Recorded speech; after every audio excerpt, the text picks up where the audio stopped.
नमस्कार, मैं स्नेहा आपकी होस्ट एक बार फिर से आप सबका स्वागत करती हूँ आपके अपने चैनल डर का घर में। आज जो कहानी मैं आप सब के लिए लेकर आई हूँ वो कहानी काफ़ी दिलचस्प है, या फिर यूँ कहूँ कि वो कहानी ऐसी है जिसको सुनकर शायद आप इंसानों से भी डरने लगे, क्योंकि हमें पता ही नहीं कि वो सच में इंसान है भी या नहीं। कहानी की तरफ आगे बढ़ने से पहले हमेशा की तरह मैं मेरे सारे प्यारे प्यारे दोस्तों को दिल से धन्यवाद देना चाहती हूँ। आप सारे प्यारे प्यारे दोस्तों के कमेंट्स को पढ़कर मुझे बहुत बहुत ज़्यादा खुशी मिलती है। खास करके रूबी जी, आपने जो आपके क्वेश्चन का आंसर देने के लिए मुझे धन्यवाद दिया है, उसके लिए मैं खुद आपकी दिल से आभारी हूँ। और ये बहुत बड़ी बात है कि मैं आप सबको जो आंसर देती हूँ उस चीज़ से आप सेटिस्फाइड होते हैं। और मेरे प्यारे दोस्त, आप सबके कमेंट्स का जवाब देना या फिर आपके पूछे गए कुछ सवालों का जवाब देना मुझे बहुत अच्छा लगता है। और मैं कोई बहुत बड़ी जानकार या फिर ऐसी नहीं हूँ जिसके पास हर सवाल का जवाब हो, लेकिन जहाँ तक मैं आप सबके किसी सवाल का जवाब दे पाऊँ तो मैं इसे मेरी खुशनसीबी समझूंगी। रूबी जी, आपके इतने सारे कमेंट्स मुझे बहुत बहुत बहुत खुशी देते हैं। मुझे बहुत अच्छा लगता है आपका इतना सारा प्यार और सपोर्ट देखकर। मेरे बाकी के सारे दोस्त नवीन शर्मा जी, अमित जी, उसके अलावा और भी जितने दोस्त हैं, मैं सबको दिल से धन्यवाद देती हूँ। और आप सबके इतने सारे सपोर्ट के लिए, प्यार के लिए मैं बहुत ज़्यादा आभारी हूँ। आगे भी आप सब मुझे ऐसे ही प्यार और सपोर्ट करते रहिएगा। तो चलिए बढ़ते हैं अब आज की कहानी की तरफ। आज की कहानी है एक ऐसी लड़की की जो कि किसी भी चीज़ से हमेशा से अनजान थी। मतलब वो लड़की भगवान में तो मानती थी, लेकिन वो शैतान और बुरी शक्तियों से पूरी तरह से अनजान थी। उसकी ज़िंदगी में ऐसा मोड़ कभी नहीं आया था जो कि इस कहानी में आगे आने वाला है। आज की कहानी है रैना की। रैना जो कि एक ऐसी लड़की थी जो अपने माता पिता का दिल का टुकड़ा थी। वैसे तो हर बच्चे अपने माता पिता के दिल का टुकड़ा ही होते हैं, लेकिन रैना खास करके अपने माता पिता की बहुत ज़्यादा चहेती इसलिए थी क्योंकि वो इकलौती बच्ची थी। और वो बच्ची उसके माता पिता को बहुत सारी मंदिरों के दरवाजे पर जाकर भगवान से कई बार मन्नतें मांग मांग कर पैदा हुई थी। मेरा कहने का मतलब ये है कि रैना के माता पिता को शादी के कई सालों बाद तक बच्चा नहीं हो रहा था। और जैसा कि हम सब जानते हैं, अगर किसी भी औरत को माँ बनने का सुख ना मिल पाए तो लोग उसे कैसे कैसे नामों से बुलाते हैं। ऐसा ही कुछ रैना की माँ के साथ भी शादी के 9 सालों तक चलता रहा। इसी वजह से रैना के माता पिता इतने ज़्यादा दुखी हो चुके थे कि आखिरकार उन्होंने अपने बच्चे का सुख ज़िंदगी में कभी देख पाएंगे ये सपना ही छोड़ दिया था। लेकिन कहते हैं ना, भगवान के घर में देर है, अंधेर बिल्कुल नहीं है। आखिरकार उनकी प्रार्थना, उनकी पूजा भगवान ने स्वीकार की और उनके घर में रैना जैसी प्यारी बच्ची का जन्म हुआ। रैना काफ़ी खुशनसीब थी क्योंकि रैना के घर में पैदा होते ही उसके पूरे घर में जैसे सब कुछ बहुत अलग, बहुत बेहतरीन होने लगा। आप यूँ भी कह सकते हैं कि सच में लक्ष्मी जी का अवतार थी रैना। उसके पिता के बिजनेस में काफ़ी ज़्यादा उन्नति रैना के जन्म के बाद उन्हें देखने को मिली। पिता हमेशा ये बात कहते थे कि मेरी बिटिया साक्षात माँ दुर्गा, माँ लक्ष्मी का ही अवतार है। और ये हमें माँ दुर्गा की कृपा से ही मिली है। उनका विश्वास माँ दुर्गा में बहुत ज़्यादा था। रैना भी ये चीज़ें देखकर बचपन से बड़ी हुई, जिस वजह से उसका भी माँ दुर्गा के प्रति एक अलग सा ही रुझान था। वो माँ दुर्गा में बहुत ज़्यादा विश्वास करती थी। देखते ही देखते साल बीतते चले गए और रैना बड़ी हो गई। रैना अब शादी के लायक हो चुकी थी। उसके माता पिता उसके लिए एक अच्छा वर ढूंढ रहे थे। माता पिता की बस यही इच्छा थी कि उनकी बेटी जिस घर में भी जाए उस घर में राज करे, सुख और शांति के साथ रह सके। और हर माता पिता की क्या ही इच्छा होती है। रैना के माता पिता ने उसके लिए लड़के ढूंढने में ज़मीन आसमान एक कर दिए थे, लेकिन खास करके पिता का लगाव रैना के साथ इतना ज़्यादा था कि वो अपनी बिटिया को किसी ऐसे लड़के के हाथ में सौंपना चाहते थे जो कि उसे उसके पिता से भी ज़्यादा प्यार करे। हर पिता यही अपनी बेटी के बारे में सोचते हैं, लेकिन वो ये भूल जाते हैं कि पिता की जगह ज़िंदगी में कोई नहीं ले सकता।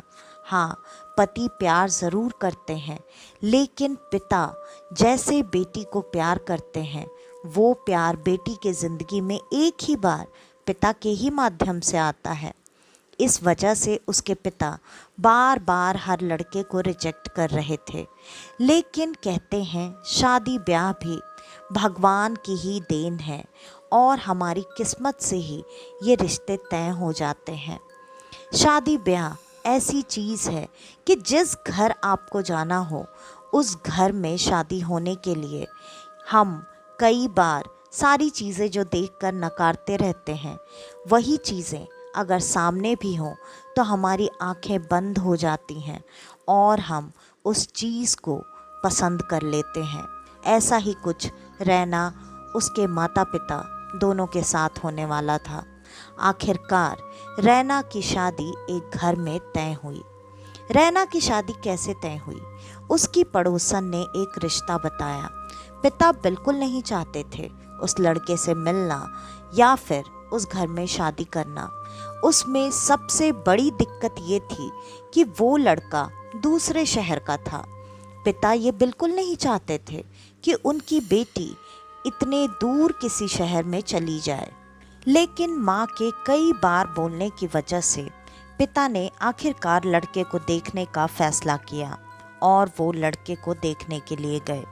जब वो लड़के वालों के घर में पहुँचे तो वहाँ सिर्फ लड़का और उसकी माँ ही थे।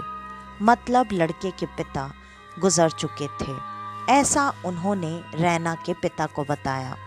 रैना के पिता बातचीत करने लगे। शुरू शुरू में तो उन्हें लड़का कुछ खास पसंद नहीं आया, लेकिन बात खत्म होते होते पता नहीं कैसे लेकिन रैना के माता और पिता दोनों ने हाँ कर दिया। शादी तय हो चुकी थी। लड़के वाले जल्दी से जल्दी शादी करना चाहते थे, क्योंकि उनका ये कहना था कि वो काफ़ी समय से अपने बेटे के लिए कोई अच्छी लड़की ढूंढ रहे थे और अब वो ज़्यादा इंतज़ार नहीं करना चाहते थे।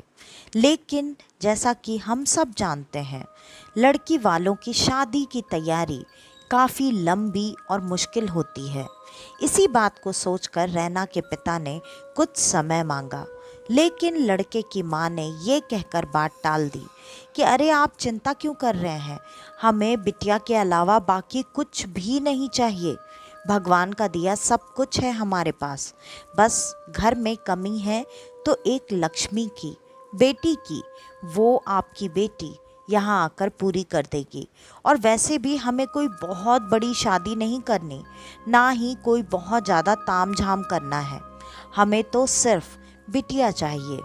ये बात सुनकर माता पिता को बहुत अच्छा लगा और उन्होंने भी इस बात के लिए आखिरकार हाँ कर दी कि शादी के कुछ दिनों पहले ही इंगेजमेंट हो जाएगी और फिर शादी। मतलब एक हफ्ते में ही इंगेजमेंट और शादी दोनों होनी थी। एक हफ्ते में इंगेजमेंट होने के बाद बाकी की रस्में पूरी की जाएंगी और फिर शादी कर दी जाएगी। अब रैना को आकर उसके पिता ने सारी बात बताई। रैना भी कहीं ना कहीं शादी करने के नाम से खुश तो थी, लेकिन एक दुख भी था। उसका भी दुख यही था कि वो अपने माता पिता को छोड़कर इतनी दूर किसी दूसरे शहर में क्यों जाएगी। उसने अपने पिता से ये बात भी कही, लेकिन पिता ने उसे समझा दिया।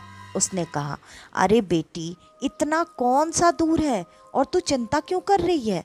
मैं आऊँगा ना तुझसे मिलने, और जब मेरा मन करेगा मैं तुझे बुला लिया करूँगा। वैसे भी वो लोग बहुत अच्छे हैं, तेरे आने जाने में कभी कोई तकलीफ़ नहीं होगी। तू बिल्कुल चिंता मत कर, तुझे कभी भी तेरे घर की कमी वहाँ महसूस नहीं होगी। तू एक बात बता, मैं इतने दिनों से तेरे लिए लड़का ढूंढ रहा था, मैंने खुद ने कभी हाँ की क्या? लेकिन अगर इस लड़के को मैंने हाँ किया है तो कुछ सोचकर ही किया होगा ना। और भी बहुत सारी बातें। और रैना को उन्होंने तैयार कर लिया। रैना भी तैयार हो चुकी थी। शादी की डेट और एंगेजमेंट की डेट बिल्कुल नज़दीक थी। देखते ही देखते वो दिन भी आ गया और शादी काफ़ी अच्छे तरीके से संपन्न करवा दी गई। रैना की विदाई हो गई। रैना उस घर में पहुंच चुकी थी। रैना के लिए तो जैसे सब कुछ बहुत नया और बहुत अच्छा था, उसकी सोच से भी ज़्यादा अच्छा। सच में जैसा उसके पिता ने बताया था, बिल्कुल वैसा ही उसके घर में हो रहा था। वहाँ उसकी सास लगता था जैसे उसकी माँ की कमी पूरी कर रही है, और पति ऐसा जो कि सच में पिता और पति लगभग दोनों का प्यार दे रहा था। वो अपने पति से बहुत ज़्यादा खुश थी, क्योंकि पति इतना ज़्यादा केयरिंग था जितना कि केयर उसके पिता किया करते थे, और प्यार करने में तो उसका जवाब नहीं था। रैना काफ़ी खुश थी। लगभग 1 महीना बहुत अच्छे से बीता। उसके बाद रैना उस घर में पूरी तरह से एडजस्ट हो चुकी थी। इस बीच हमेशा उसके पिता का कॉल आता रहता। महीने में 2 बार उसके पिता आकर मिलकर भी जा चुके थे। उनके हिसाब से भी सब कुछ बहुत अच्छा था। अपनी बेटी को इतना खुश देखकर वो भी काफ़ी खुश थे। उन्होंने ये देखा कि रैना उस घर में पूरी तरह से एडजस्ट हो चुकी है, और वो इस बात से काफ़ी ज़्यादा मन से सैटिस्फाइड थे कि उन्हें जो चीज़ चाहिए थी अपनी बेटी के लिए, उन्हें उससे बढ़कर चीज़ मिली है। रैना की शुरू से एक आदत थी। रैना को बिस्तर बदलने पर या जगह बदलने पर नींद नहीं आती थी, लेकिन इस घर में पता नहीं क्या कमाल था कि रैना के साथ ऐसा एक दिन भी नहीं हुआ। रैना पहले दिन से ही वहाँ इस तरीके से एडजस्ट हो चुकी थी जैसे वो उसका ही घर, उसका ही बिस्तर हो। रैना की नींद कभी भी नहीं खुलती थी। लगभग शादी के 1.5 महीने बाद एक रात अचानक रैना की नींद खुली, और रैना ने देखा उसके पति उसके बगल में नहीं थे। रैना ने जब ये देखा तो थोड़ी देर तक उसे ऐसा लगा कि वो शायद वॉशरूम में होंगे। इस वजह से वो वहीं लेटे लेटे उनके वापस आने का इंतज़ार करने लगी, लेकिन काफ़ी देर बीत जाने के बाद भी उसके पति वापस नहीं आए। लगभग सुबह के 4 बजे वो वापस आए। ये देखकर रैना को काफ़ी अजीब लगा, और रैना के मन में काफ़ी सारे सवाल उठने लगे। लेकिन रैना ने ये बात इस वक्त अपने पति से करना बिल्कुल सही नहीं समझा।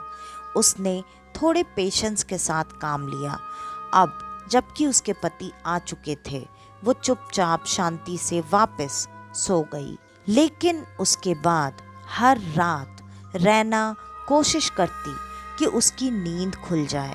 बीच में 2-3 रातें तो ऐसी बीती कि रैना की नींद नहीं खुली। उसके बाद रैना ने खुद के लिए अलार्म सेट किया, लगभग उसी वक्त का जिस वक्त वो पहली रात उठी थी, रात के लगभग 1 बजे। और रैना अब 3 दिनों तक लगातार उठकर यही चीज़ देखती कि उसके पति रात में हमेशा गायब हो जाते और वैसे ही सुबह के 4 बजे लौटकर वापस आते। रैना के दिमाग में काफ़ी सारी चीज़ें चल रही थी। रैना इस बात से काफ़ी परेशान थी। इस वजह से रैना ने एक रात ये तय किया कि वो थोड़ी जल्दी उठकर या फिर रात में बिना सोए अपने पति के पीछे जाकर देखेगी कि उसके पति रात में कहाँ गायब रहते हैं। रैना ने बिल्कुल वैसा ही किया। वो आज पूरी रात जागी हुई थी और उसने देखा रात के लगभग 11 साढ़े 11 बजे ही उसके पति उठकर कहीं जा रहे थे। रैना ने धीरे से आंखें खोलकर देखी। जब उसने ये देखा कि उसके पति कमरे से बाहर निकल चुके हैं, तब रैना भी चुपके से उठकर दबे कदमों से धीरे धीरे उनका पीछा करने लगी। और रैना ने देखा उसके पति कहीं अलग जगह नहीं, अपने ही घर के बेसमेंट में। वहाँ उस घर में बेसमेंट भी था, ये बात तो रैना को पता ही नहीं थी। और रैना ने देखा कि वो बेसमेंट में जा रहे हैं। रैना बेसमेंट के अंदर पूरी तरह उनके जाने का इंतज़ार करने लगी और फिर धीरे धीरे उनके पीछे वहाँ पहुँच गई। रैना वहाँ चुपचाप छुपकर सारी चीज़ें देखने की कोशिश कर रही थी और रैना ने देखा वहाँ एक हवन कुंड जला हुआ है। वहाँ उस हवन कुंड के सामने उसकी सास पहले से ही बैठी हुई है, जो पूरी तरह से काले कपड़े में थी। और उनके ठीक सामने आकर उसके पति बैठ गए और दोनों ने मिलकर हवन करना शुरू किया। वो हवन और उसका धुआं काफ़ी अलग था। हम जो सात्विक पूजा या फिर भगवान की पूजा करते हैं, उसके हवन की खुशबू होती है, लेकिन उस हवन कुंड के धुएं से बदबू आ रही थी। इतनी गंदी बदबू जिसमें खड़े हो पाना भी उस समय रैना के लिए काफ़ी मुश्किल था। लेकिन रैना देखना चाहती थी कि यहाँ क्या हो रहा है। इस वजह से उसने वहाँ पर आकर अपने नाक को अच्छी तरह से ढक लिया और वो चुपचाप वहाँ पर खड़ी हो गई। रैना को काफ़ी डर लग रहा था, क्योंकि उसकी सास काफ़ी ऊंचे स्वर में अजीब अजीब तरीके से मंत्रों का उच्चारण कर रही थी। रैना को अब सारी बातें काफ़ी अजीब लग रही थी, क्योंकि रैना इस घर में खुश थी, सब कुछ अच्छा था। लेकिन कुछ चीज़ें जिस पर रैना ने कभी शुरू से ध्यान नहीं दिया था। रैना के इस घर में पूजा पाठ बिल्कुल नहीं होता था और रैना के पूछने पर उन लोगों ने ये कहकर मना कर दिया कि वो भगवान में बिल्कुल विश्वास नहीं करते। वो पहले विश्वास करते थे, लेकिन भगवान पर विश्वास करने के बाद भी उसके पिता की मृत्यु इस तरह से हुई, जिसके वजह से उनका अब भगवान पर से विश्वास उठ चुका है। और उसकी माँ खास करके भगवान में बिल्कुल भरोसा नहीं करती। उन्होंने मंदिर, भगवान, सब कुछ अपने घर से पूरी तरह से हटा दिया है। और तो और वो बिल्कुल नहीं चाहती कि तुम यहाँ किसी भी भगवान को लेकर आओ, क्योंकि रैना विदाई के वक्त अपनी माता रानी को अपने साथ लेकर आना चाहती थी। लेकिन उसके पिता ने बाद में जब ये चीज़ें जानी तो उसको ये समझाया कि भगवान की मूर्ति की ही पूजा हम करें। ऐसा नहीं होता कि तभी हमें भगवान की कृपा और साथ मिलेगा। भगवान तो हमारे दिल में होते हैं। अगर तुम सच में माता रानी की श्रद्धा से पूजा करो और दिल से उन्हें याद करो, तो माँ हमेशा तुम्हारा साथ वैसे ही देंगी जैसे कि आज तक देती आई हैं। और रैना ने भी इन सारी बातों को स्वीकार कर लिया था। वहाँ उस बेसमेंट में खड़े खड़े रैना के आँखों के सामने सारी चीज़ें एक एक करके क्लियर होती जा रही थीं। रैना काफ़ी डरी हुई थी। थोड़ी ही देर में उसने एक अजीब सी आवाज़ सुनी और उसने देखा वहाँ पर पूरे बेसमेंट में खून फैला हुआ है और वो खून किसी जानवर का था। वो खून एक कटोरे में इकट्ठा करके सास ने अपने बेटे की तरफ वो खून का कटोरा बढ़ाया और उसके पति ने तुरंत ही उस पूरे खून से भरे कटोरे को ख़त्म किया और उसे ख़त्म करते ही अचानक उसके पति का रूप ऐसा हो गया जिसको देखकर रैना बहुत ज़्यादा डर चुकी थी। रैना ना चाहते हुए भी डर से चीख पड़ी क्योंकि रैना ने देखा उसके पति के सर से अचानक सींग निकल आए थे और वो एक भयानक शैतान दिख रहा था। ये देखकर कोई भी नॉर्मल इंसान डर जाता। ऐसा ही रैना के साथ हुआ। वो डर कर इतनी ज़ोर से चीखी और वहीं गिरकर बेहोश हो गई। अगले सुबह जब रैना की नींद खुली तब वो काफ़ी डरी हुई थी क्योंकि उसे उठते ही रात का वो भयानक मंजर याद आ गया। रैना इतना ज़्यादा डर चुकी थी कि वो अपने पति और सास को देखना भी नहीं चाहती थी, लेकिन पूरी तरह से पति और सास दोनों नॉर्मल बिहेव कर रहे थे। वो दोनों इस तरीके से जता रहे थे जैसे पिछली रात कुछ हुआ ही नहीं था। रैना ने अपने पति से बात करने की कोशिश की, लेकिन पति ने ये बताया, तुम पागल हो गई हो क्या? तुम और मैं दोनों कल रात घोड़े गधे बेचकर सोए थे और आज सुबह भी मेरी नींद कैसे खुली? माँ ने मुझे दरवाज़ा पीट पीट कर उठाया। माँ जितनी ज़ोर से दरवाज़ा बजा रही थी, तुम्हारी नींद कैसे नहीं खुली? मुझे तो यही समझ में नहीं आया। बाद में जब मैंने तुम्हें छूकर देखा तो तुम्हें बहुत तेज़ बुखार था। माँ ने 4 घंटे तक तुम्हारे सर पे पट्टियाँ की हैं, तब जाकर अभी शाम में तुम्हारी आँख खुली है। तब अचानक नैना की नज़र घड़ी पर गई। उसने देखा शाम के 4 बज रहे थे। रैना को भी ये चीज़ काफ़ी अजीब लगी। रैना को लगा कहीं सच में वो सब उसका वहम तो नहीं था, क्योंकि रैना को अभी भी बुखार था और उसकी सास सामने मुस्कुराते हुए दवाई और नाश्ता लेकर तैयार थी। उन्होंने बड़े प्यार से रैना को नाश्ता कराया। उसके बाद उसे दवाई खिलाई।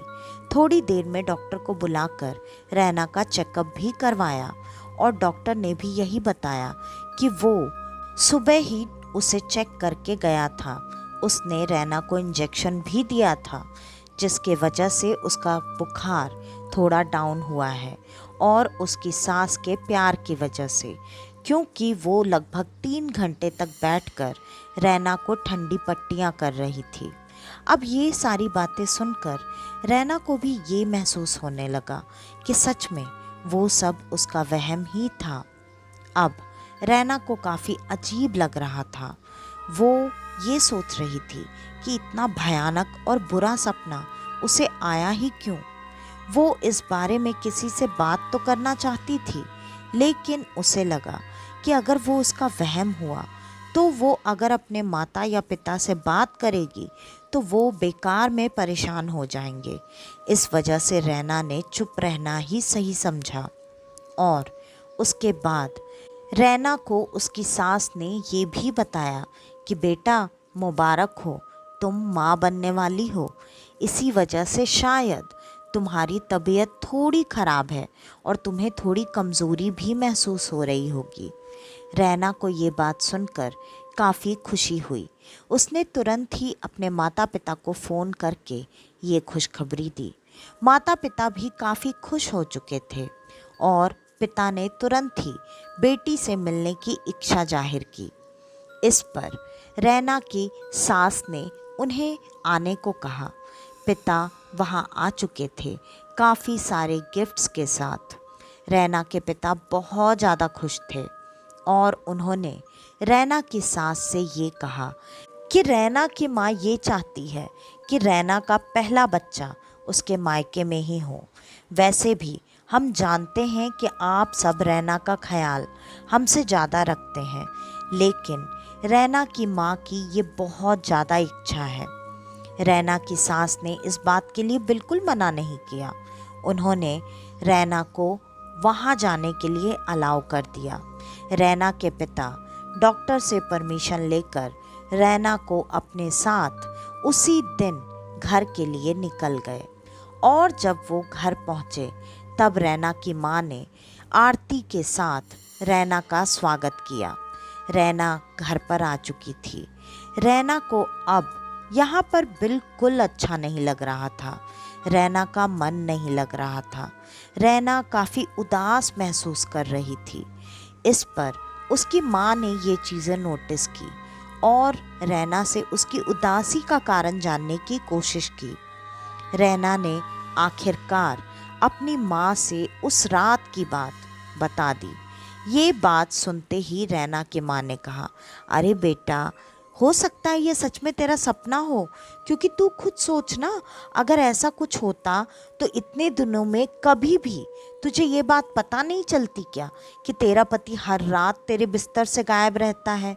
इस पर रैना ने कहा, नहीं माँ, ये तो बिल्कुल सच है कि वो रात में गायब रहते हैं, क्योंकि मैंने एक रात नहीं, पता नहीं कितनी रातें जाग कर देखा है कि वो रात में अक्सर गायब हो जाते हैं। फिर ये मेरा वहम कैसे हो सकता है। रैना की माँ ने जैसे तैसे अपनी बेटी को समझा दिया, लेकिन ये बात उनके दिमाग में भी खटकने लगी। उन्होंने इस बारे में अपने पति से बात की और पति ने ये कहा, अरे तुम क्यों चिंता करती हो, वैसे भी तुम्हें पता है हमारी बेटी माता रानी की भक्त है, उसके साथ ऐसा कुछ गलत हो ही नहीं सकता है। और रैना यहाँ शादी के बाद पहली बार आई है। मैं तो कहूँगा कि हम घर में क्यों ना माता रानी का जागरण करवाएं। माँ ने भी तुरंत हाँ कर दी, लेकिन रैना मना कर रही थी। उसने कहा, माँ, मेरा मन नहीं है, पता नहीं क्यों मुझे अच्छा नहीं लग रहा। इस पर रैना की माँ ने उसे समझाते हुए कहा, बेटा, अगर अच्छा नहीं लग रहा है तो तू जागरण में बैठेगी तो तुझे बिल्कुल अच्छा लगेगा, तो बिल्कुल चिंता मत कर। वैसे भी तेरे बच्चे को माता रानी का आशीर्वाद मिलेगा। बच्चे की बात सुनकर रैना ने मना नहीं किया और घर पर माता रानी का जागरण 2 दिन बाद ही तय किया गया। और उनके घर पर अक्सर माता रानी का जागरण करवाया जाता था। तो जिनसे भी जागरण करवाया जाता था वो पंडित जी को बुलाकर जागरण की तैयारी करवाने की बात की गई। तभी उनकी नज़र रैना पर पड़ी और उन्होंने रैना को देखते ही कहा, बिटिया ठीक तो है, वो अपने ससुराल में खुश है ना। इस पर माँ ने कहा, हाँ हाँ, वो तो बहुत खुश है, उसके ससुराल वाले बहुत अच्छे हैं, और भी काफ़ी सारी तारीफ़ें की। लेकिन पंडित जी ने तुरंत ही कहा, नहीं, कुछ तो गलत है बिटिया के साथ। खैर कोई बात नहीं, माता रानी दया करेंगी। और इतना कहकर वो वहाँ से चले गए। 2 दिनों बाद माता रानी का जागरण था। आज जब माता रानी का जागरण था और वहाँ पर माता रानी के जागरण की तैयारियां हो रही थीं, आज पहली बार था कि रैना उस जागरण की तैयारी में भाग नहीं ले रही थी। वरना आज से पहले जितनी बार भी जागरण होता था, रैना ही दौड़ धूप करके सारी तैयारियां अपने हाथों से करना हमेशा पसंद किया करती थी। लेकिन रैना ने आज कुछ भी नहीं किया। उसकी माँ को ऐसा लगा कि शायद वो प्रेगनेंसी की वजह से थोड़ा अलग बिहेव कर रही है और उन्होंने इस बात को जाने दिया। देखते ही देखते रात हो गई। लोगों की भीड़ इकट्ठा हो चुकी थी। जागरण भी शुरू हो चुका था। लगभग 2-3 भजन हो भी चुके थे। लेकिन रैना अभी तक अपने कमरे से बाहर नहीं आई थी और रैना अपने कमरे में बैठे बैठे अजीब तरीके से बिहेव कर रही थी। जब उसकी माँ वहाँ उसे बुलाने के लिए पहुँची, तब उन्होंने रैना को उस तरीके से बिहेव करते हुए देखा। उन्हें काफ़ी अजीब लगा, तो उन्होंने तुरंत ही उसके पिता को वहाँ पर बुला लिया। पिता ने भी जब ये देखा कि रैना आज पहली बार भजन सुनकर अपने कानों को बंद कर रही है और अपने माता पिता को वहाँ खड़ा देखकर वो बार बार उन्हें भयानक से आवाज़ में इस भजन को बंद करने के लिए बोल रही है, ये बात अब उन दोनों के समझ से परे थी। माँ के दिमाग में तुरंत ही रैना की बताई हुई बातें आने लगीं और साथ ही साथ पंडित जी की बोली हुई बातें। वो तुरंत भागकर पंडाल में पहुंची और उन्होंने पंडित जी को सारी बातें बताईं। पंडित जी भी वहाँ से तुरंत उठकर रैना के कमरे में आ चुके थे। उन्होंने रैना को जैसे ही देखा, उन्होंने तुरंत कहा, मैंने तो आपसे सुबह ही कहा था कि बिटिया के साथ कोई ना कोई परेशानी ज़रूर है। अच्छा हुआ कि आपने ये जागरण रखवाया। बिटिया के साथ कोई छोटी मोटी परेशानी नहीं है। मुझे जो समझ में आ रहा है उसका मतलब बिटिया के साथ कुछ बहुत बड़ी चीज़ लग चुकी है। ये बात सुनते ही तुरंत माता पिता शॉक में आ गए। वो दोनों एक दूसरे की तरफ देखने लगे। तभी पंडित जी तुरंत अपने साथ जो जल का कलश लेकर आए थे उसका छिड़काव तुरंत उन्होंने रैना पर करना शुरू किया। रैना अजीब तरीके से गुर्राते हुए बिस्तर पर बहुत तेजी से इधर से उधर भागने की कोशिश करने लगी, लेकिन पंडित जी ने उससे पहले ही बिस्तर के चारों तरफ उसी जल से एक रेखा बना दी थी, जो कि शायद ऐसी रेखा थी जिसके पार वो चाह कर भी जा नहीं पा रही थी। अब पंडित जी धीरे धीरे चलते हुए रैना के पास आए। उन्होंने अपनी आंखें बंद करके रैना के सर पर हाथ रखा और कुछ मंत्र बुदबुदाने लगे। थोड़ी ही देर में उन्होंने आंखें खोली और आंखें खोलते ही उन्होंने तुरंत अपना हाथ झटके से पीछे खींच लिया और कहा, बिटिया की ज़िंदगी खतरे में है। वो किसी आम इंसान के बच्चे की माँ नहीं बनने वाली, वो साक्षात शैतान को जन्म देने वाली है। ये बात सुनते ही रैना की माँ को सारी बातें समझ में आ गई कि रैना ने जो भी बात बताई थी वो उसका भ्रम या कोई सपना नहीं था, वो सब सच था। अब रैना की माँ ने सारी बातें पंडित जी और रैना के पिता दोनों को बताई। उन्होंने कहा, अगर ऐसा है तो इसका मतलब वो दोनों रैना से अपना बच्चा चाहते हैं और शायद रैना की शादी भी इसी वजह से उस घर में करवाई है उन लोगों ने। ये सारी बातें क्लियर होते ही अब तुरंत ही माँ को अपनी बेटी की चिंता होने लगी। उन्होंने तुरंत कहा, पंडित जी कुछ भी करिए लेकिन मेरी बेटी को बचा लीजिए। पंडित जी ने कहा, मुझे माफ़ कीजिए, मैं इसमें आपकी शायद कोई मदद नहीं कर पाऊँगा, क्योंकि ये कोई आम आत्मा या कोई आम शक्ति नहीं है, ये साक्षात शैतान का बच्चा है, तो इसे इसके शरीर से बाहर निकालना ये मैं नहीं कर सकता। और इतना कहकर वो वहाँ से तुरंत निकल गए। ऐसा पंडित जी के मुंह से सुनकर जैसे रैना के माता पिता पर बिजली गिर गई थी। उन्हें अब अपनी बेटी की जान की फिक्र होने लगी थी। उन्हें तो समझ में ही नहीं आ रहा था कि अगर पंडित जी उनकी मदद नहीं कर सकते तो ऐसी हालत में उनकी बेटी की मदद अब कौन करेगा। लेकिन मुश्किल से आधे घंटे में पंडित जी वापस आ गए और उनके साथ काफ़ी उम्रदार एक बुज़ुर्ग महिला थी। उनकी उम्र लगभग 90 से 100 के बीच में होगी। वो फिर भी ऐसी दिख रही थी जैसे वो साक्षात माता रानी की ही छाया हो। उनके चेहरे पर एक अलग सा तेज था। उन्होंने काफ़ी सारे रुद्राक्ष की माला गले में धारण की हुई थी। उनके कमरे में क्या, घर में प्रवेश करने से पहले ही रैना, जो कि इतनी देर से शांत बिस्तर पर बैठी हुई थी, वो अजीब तरीके से गुर्राने चिल्लाने लगी। वो बार बार ऐसे कर रही थी जैसे वो यहाँ से भाग जाना चाहती है, लेकिन पंडित जी की खींची हुई उस रेखा के बाहर निकलना उसके लिए मुमकिन नहीं था। और धीरे धीरे वो औरत उस कमरे में दाखिल हुई। उनके उस कमरे में दाखिल होते ही रैना चुपचाप बिस्तर पर सीधी लेट गई, जैसे उन्होंने मन ही मन रैना को कोई इंस्ट्रक्शन दिया और रैना ने बिना किसी ज़िद ज़ोर ज़बरदस्ती के उनका इंस्ट्रक्शन मान लिया। वो तुरंत ही आगे बढ़कर आईं और उन्होंने अपने गले से एक रुद्राक्ष की माला निकाली।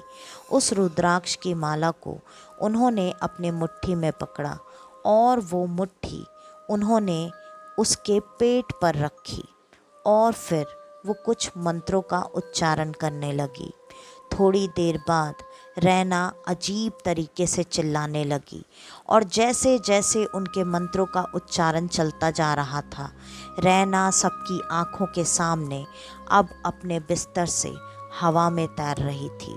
अभी भी उन माताजी का हाथ रैना के पेट पर ही था। वो लगातार मंत्रों का उच्चारण कर रही थी और मुश्किल से 15 मिनट के बाद ही रैना बिस्तर पर गिर गई और बेहोश हो गई।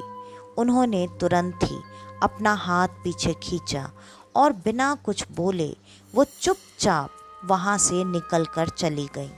उनको इस तरह से जाते देखकर पंडित जी से तुरंत रैना की माँ और पिता सवाल करने लगे, वो कहाँ जा रही हैं? हमारी बेटी को क्या हुआ?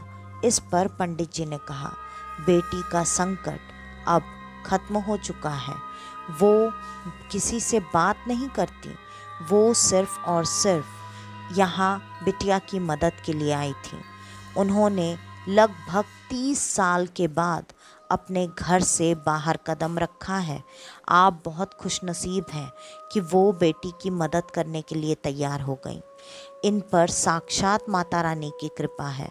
अब आप बिल्कुल चिंता ना करें, बिटिया पर कोई मुसीबत नहीं है। इस पर माता पिता ने तुरंत ही उनसे सवाल किया, लेकिन उसके ससुराल वाले? इस पर पंडित जी ने कहा, आप उनकी चिंता भी बिल्कुल ना करें।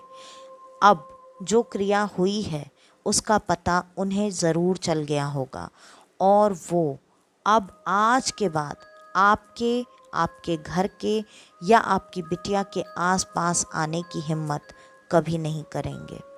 इतना कहकर पंडित जी वापस से जगराता में पहुंच चुके थे। अभी भी रैना बेहोश थी। उसे ऐसी हालत में छोड़कर माता पिता कैसे जागरण में जाते, इसलिए वो दोनों वहीं रैना के पास बैठे हुए थे। मुश्किल से आधे घंटे में ही रैना की आंखें खुली और रैना के कानों में जैसे ही भजन की आवाज़ पड़ी, रैना ने अपने माता पिता से ना कुछ कहा ना कुछ पूछा। वो चुपचाप उठकर सीधे पंडाल में आ गई और थोड़ी ही देर में उसके माता पिता भी उसके पीछे पीछे आए। माता पिता ने उससे सवाल किया, बेटा तू ठीक तो है? रैना ने कहा, मुझे क्या हुआ था माँ? और रैना शायद सब कुछ भूल चुकी थी। उसके माता पिता ने रैना से किसी बारे में कोई बात नहीं की। वो भी बिल्कुल सामान्य तरीके से बिहेव कर रहे थे। रैना सच में अपनी पुरानी ज़िंदगी से पूरी तरह से छुटकारा पा चुकी थी, क्योंकि उस बच्चे के साथ साथ उस परिवार की यादें भी उसकी ज़िंदगी से हमेशा हमेशा के लिए जा चुकी थी।